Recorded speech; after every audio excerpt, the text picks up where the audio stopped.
I've seen you gentlemen someplace before. I'm enjoying not having to hear it every day. And especially, my job. Have a roll call, please. Because, you know, some children have such a rough time. You hear the kids, you know, tonight, good things happening. Present. But you hear so many tragic situations. So I'm just glad that so many kids do well under the circumstances, you know? Take care and be safe. Be safe. See you later. We'll have the first public portion of wishing to speak on any agenda items only. Please raise your hand and come to the microphone. I would ask if it's on any ordinance, second hearing, that you wait for that ordinance for that public hearing, please. Seeing no hands, we close the first public portion. Bids? Reconstruction of Fairfax Avenue and Hillcrest Avenue. Motion to accept the bids. Second. On the question, roll call, please. Yes. Schmidt. Yes. Tyler. Yes. Prado. Yes. Winters. Yes. Mercado. Yes. Bean. Yes.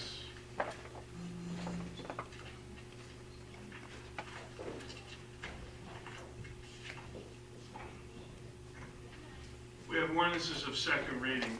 These ordinances will have a public hearing. Ordinance O-15-03. Ordinance of Township of Gloucester, County of Camden, State of New Jersey, amending Ordinance O-03-03, land development as applies to Section 426 signs. This ordinance has been amended for various housekeeping, mainly housekeeping reasons for signs. Do you have anything to add? Just I understand the planning board has reviewed it and has submitted a recommendation that it be adopted, the changes. So we have that, we can go forward with the public hearing. Okay. Knowing that, we will now have a public hearing on this ordinance.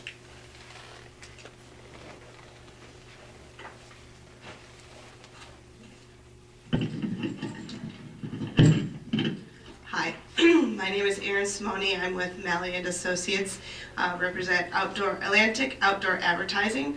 I was here last time. I just had a question with regard to your sign ordinance. Can anyone answer the question as to why billboards were moved from the GI zone, but they were left in the BP zone? Like, why was the GI zone selected for removal of the billboard use? Can you answer that, please? There's no easy answer to that question. We looked at the whole entirety of the ordinance, all of the existing zones that it's in, the business park, general industrial, and highway commercial zone. And through the number of existing billboards, I think there are 9 existing billboards, 6 billboards have been approved. One of the billboards that has been approved is now has been constructed near Cole Road. And just for aesthetic reasons and other reasons, beautification of the township, we wanted to limit it to the business park zone. Yeah, but why that zone and not the J? What's the difference between the zones that made the BP zone? I answered it as best I could. Okay, okay. I would suggest that there really isn't a reason for limiting one versus the other, and quite frankly, if it's to limit the number, you already have a restriction that it can't be within 3,000 feet of any other billboard, so you pretty much have a kind of built-in limit as far as the number of billboards. And I would just request that you put the billboard use back in the GI zone. And I also wanted to mention our client has a particular billboard application we just submitted today. Is for Block 4101 Lot 4. That is in the GI zone, that is subject to the Glen Oaks redevelopment plan. And I wanted to mention that our client does have a DOT permit for a billboard use for that particular site. So the DOT has indicated it is an appropriate site for billboards. I just thought that that should be a factor in your consideration. And I also would suggest to you that because this is billboards, there is commercial speech, free speech consideration. You should be a little bit more careful with how you determine whether a billboard is permitted or not permitted, the location of it. And I also wanted to mention that your notice does not appear to meet the requirements of the statute. It is required to provide a summary or at least a concise statement of purpose, and all it really says is that you're amending the sign ordinance. It really doesn't give any more detail than that, and public notice of adoption of an ordinance is jurisdictional, so I would request that you not adopt the ordinance, at least in its current form as of today, please. Thank you. Well, I just think the ordinance is properly before the board for amendment.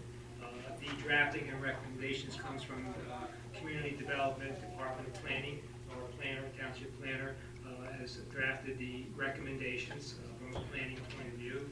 The ordinance has been submitted to the planning board and properly reviewed at a public hearing before the planning board and adopted by the planning board. Once the planning board gives a recommendation for adoption, that comes back for council. Council then has the jurisdiction to go forward with the proposed amendment to the ordinance if everyone is in agreement with it. It's pretty concise revision to the ordinance, specifically in the sign area. We've discussed this at several meetings past. I would recommend that it's properly before council in its form for adoption, having met all the jurisdictional issues to bring it before the governing body. So the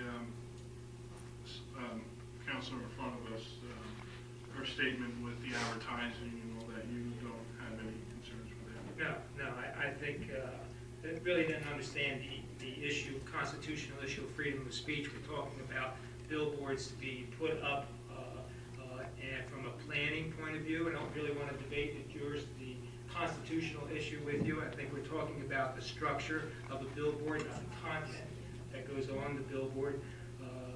I think the issue of the billboard is properly before the council for adoption. I just want to clarify, the New Jersey courts have recognized billboards as containing commercial speech, which is protected under the First Amendment right of free speech.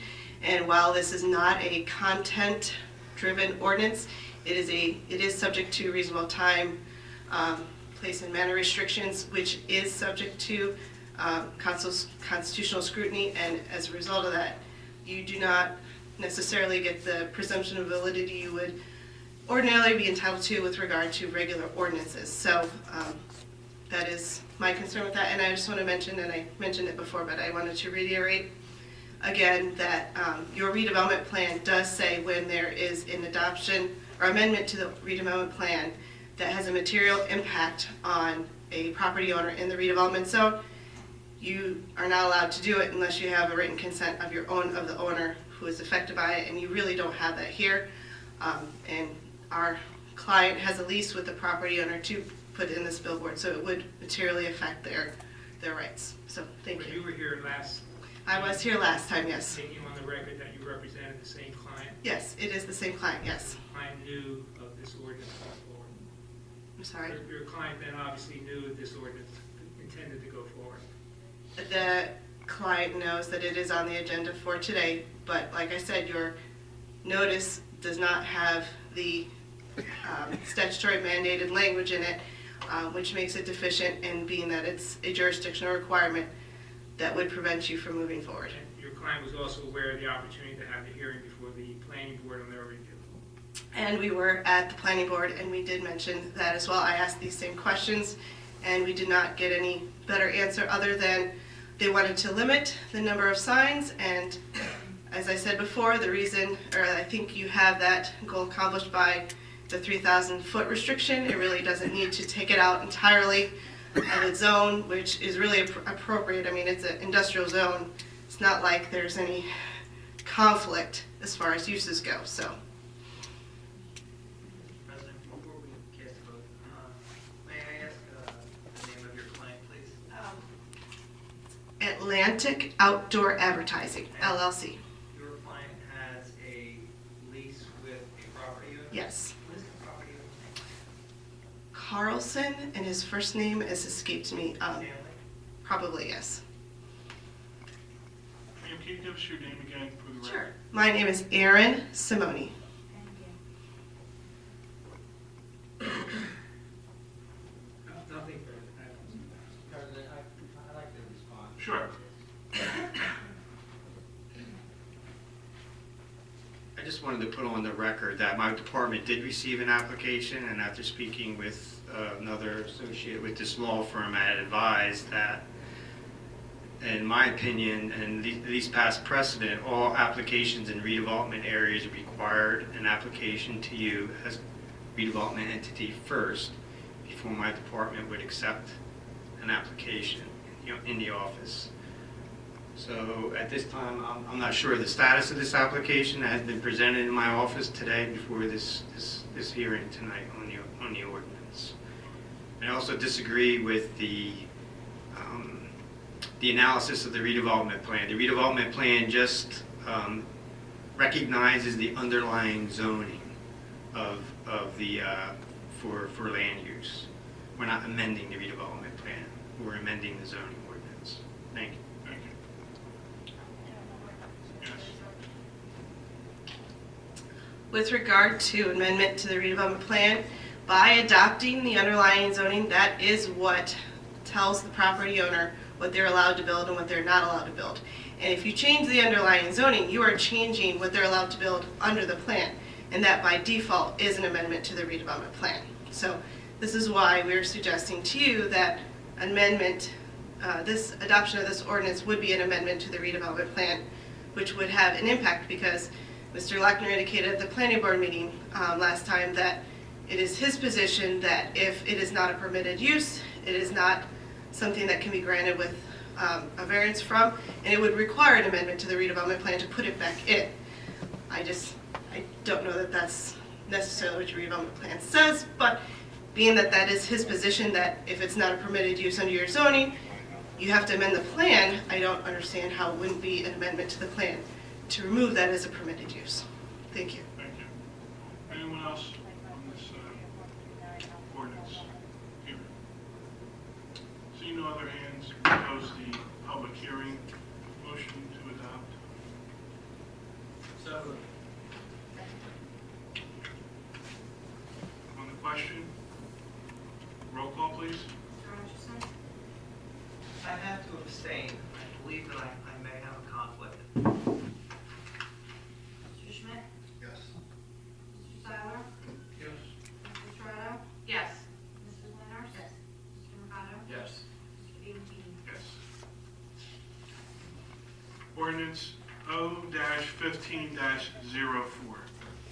Ordinance amending Chapter 81, Section 31, entitled Speed Limit Code of the Township of Gloucester to establish speed limit reduction along Earl Road in the Township of Gloucester, County of Camden County, State of New Jersey.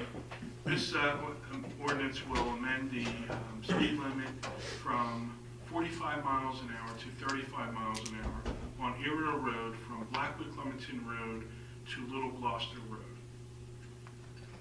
We'll now have a public hearing on this ordinance. Ray?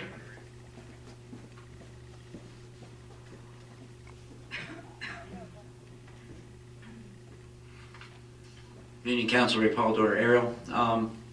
You've noted the start and end of that reduction speed limit. First question is why 10 miles an hour reduction and not 5? Chief, you want to answer that? It was recommended by Remington and Burdick. They did the study and came to the recommendations. But I really can't say. To add to that, the speed study done, the police department took a record of the actual speeds along the road, and when you're looking at changing the speed limits outside of the statutes that are in the state codes, you base it on the 85 percentile speed. 85% of the drivers along that stretch of road are moving at 33 miles an hour. So 35 miles an hour is a logical place to put the speed limit based on that 85 percentile. And that's an nationally recognized means of establishing my initial understanding of that, there were safety or accident issues with that. Is that still the case? Or is that just a result of the findings of Remington and Vernon? If not a safety issue, why not the reduction of 5 miles an hour? Because if I remember correctly, Mr. Seiler had also asked somewhat about increasing that from Little Gloucester Road all the way out to Cross Keys. I mean, it won't be long before our town is going to be a 35-mile-an-hour town. And that's, it's... Well, this is a congested roadway, Ray. There was an accident there. This started to see if there were any warrants for a traffic signal at the intersection where the accident was. It doesn't meet the warrants for a traffic signal. That was fairly obvious right from the beginning. But as part of that, we did analysis of the speeds that people are traveling along there. Most people are driving less than 35 miles an hour. It hits the national standards, hitting that 85 percentile mark. 33 miles an hour, so we went a little higher, obviously, 25-mile increments, and that's where the 35 miles came from.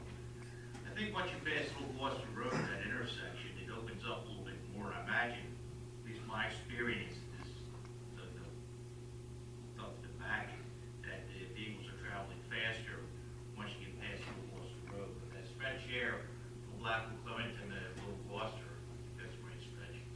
People do tend to go slower there because it's a little more congested.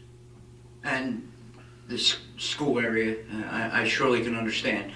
So it won't be the intention of council for the future to go any farther than that, as Mr. Seiler was indicating, all the way up to Cross Keys, because quite frankly, anywhere farther than Little Gloucester, and I remember when I moved to Gloucester Township, the realtor explained to me that the Gems landfill was a bird sanctuary.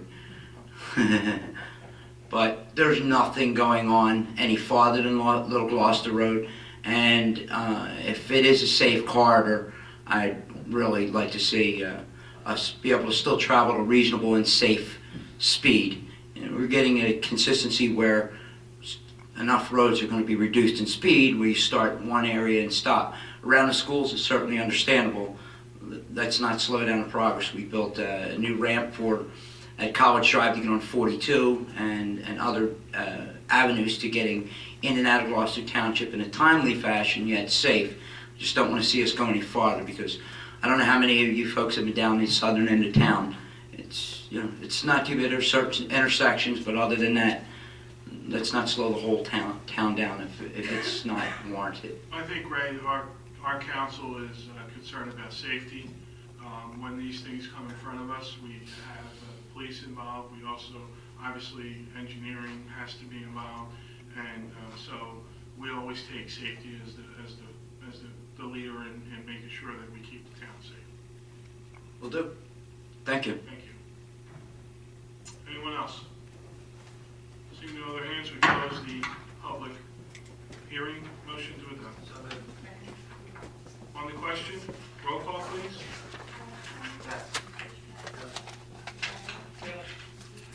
Yes. Yes. Yes. Ordinance of second reading, ordinance O-15-05.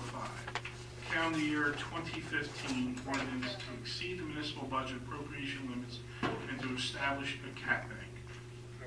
As the title states, this will allow the township to exceed the municipal budget appropriation limits and establish a cap bank. What do you think to that? It allows you to go from 2% recommended by the state of New Jersey to 3.5%. It is strictly for the appropriations. Without this ordinance, you are not permitted to bank cap, and that's the big plus for it, my perspective on this thing. You still are subject to the 2% levy cap. Next time. Now have a public hearing on this ordinance. Joanne?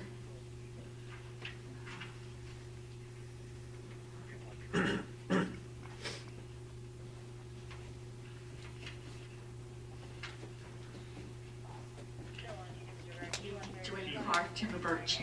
I remember the last time we were here, they questioned the reason for having it, and Tom had said, snow removal, you don't know what the prices will be, and I mean, that's a really good reason. I like that.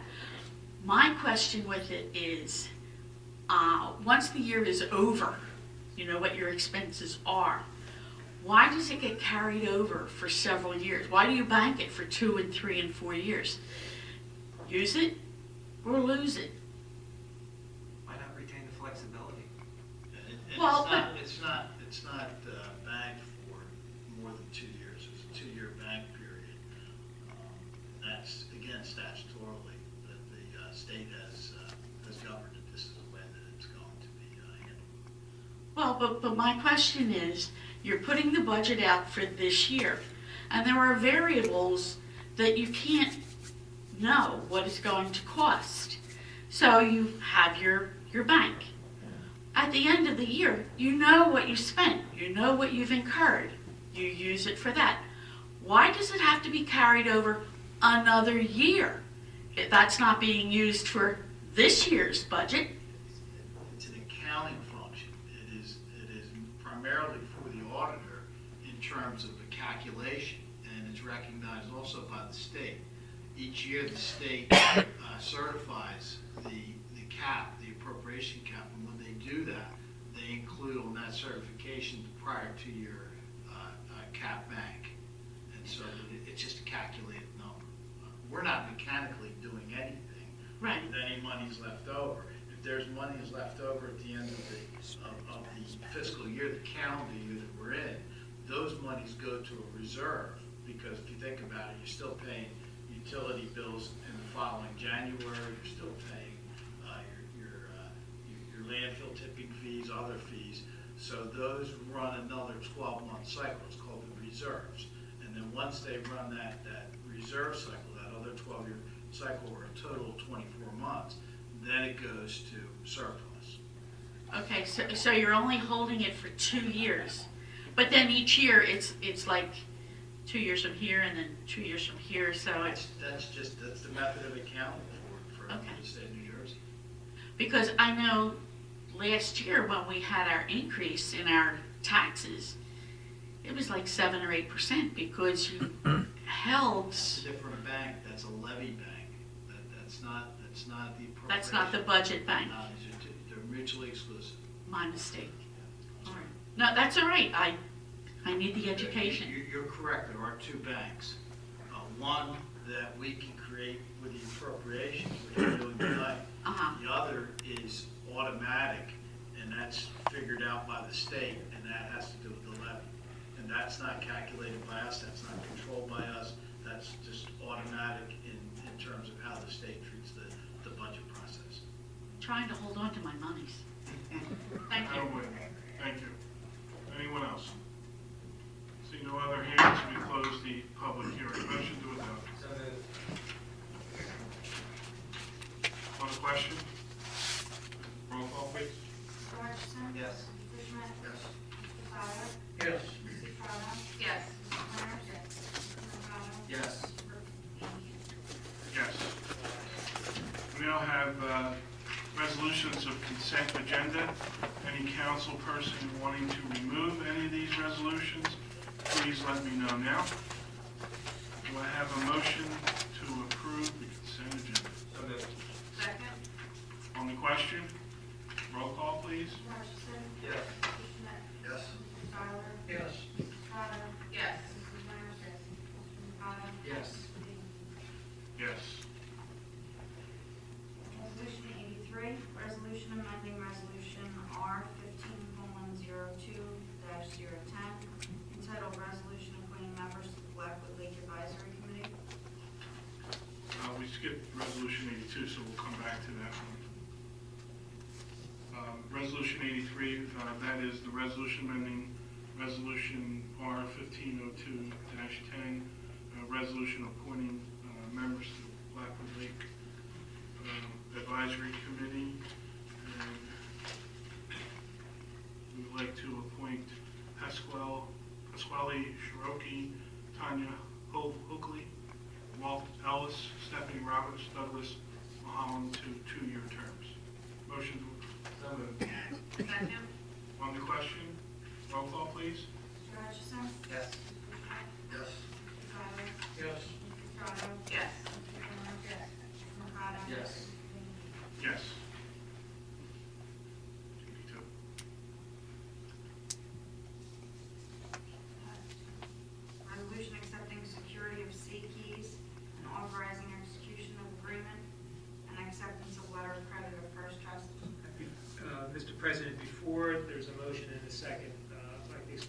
council that the first letter of credit that came in from First Trust as a letter of credit requires council approval.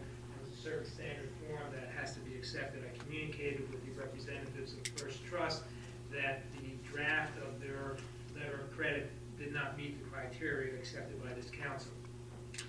They spoke to me late this afternoon. They indicated they will make the changes that I requested, the local bank and the dollar amount put into the letter of credit. Now, I don't believe they indicated to the clerk's office that that was being transmitted as I requested. So I would ask that the council makes a motion to approve this letter of credit as attached.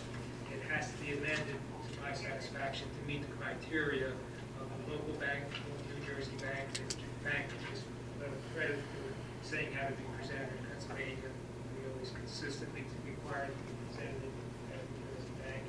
And it was a blank as to the amount of the letter of credit, the dollar amount filled in.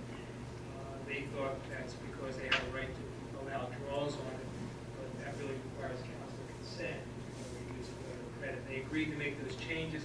They didn't get the form in yet, so if you want to approve it, it should be approved with my review. And Dave, how would that council would know that that review was appropriate? The clerk will be instructed that I have to sign off on it. And it's just as simple. They want to change it to their branch bank in New Jersey, and they do have a branch bank locally in New Jersey, and they have to amend it by putting in the dollar amount of the letter of credit. So it's a simple amendment. Any questions for our solicitor on this?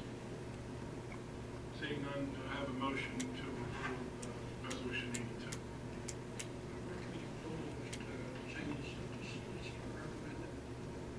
Second that. On the question? Roll call, please. Yes. Schmidt? Yes. Tyler? Yes. Prado? Yes. Winters? Mr. Mercado? Yes. Yes. Resolution 84, resolution authorizing the execution and delivery of agreement between the county of Gloucester and Gloucester Township. This resolution will authorize the execution and agreement between the township and the Gloucester Township superior officers. Motion to approve. Second. On the question, roll call, please. Anderson? Yes. Schmidt? Yes. Mr. Tyler? Yes. Mrs. Prado? Yes. Mrs. Winters? Mr. Mercado? Yes. Mr. Peterson? Yes. Resolution 85, resolution authorizing execution and delivery of agreement between the County of Gloucester and GTPA Patrol Officers Unit. This resolution authorizes the execution and agreement between the Township of Gloucester and the Gloucester Township Police Patrol Officer Unit. Motion to adopt. Second? On the question, roll call, please. Anderson? Yes. Schmidt? Mr. Tyler? Yes. Mrs. Prado? Yes. Mrs. Winters? Mr. Mercado? Yes. Mr. Banky? Yes. We do not have any GTE Gov access questions. We now have the second public portion. I wish to speak on any item. Please raise your hand and come to the microphone. Pete?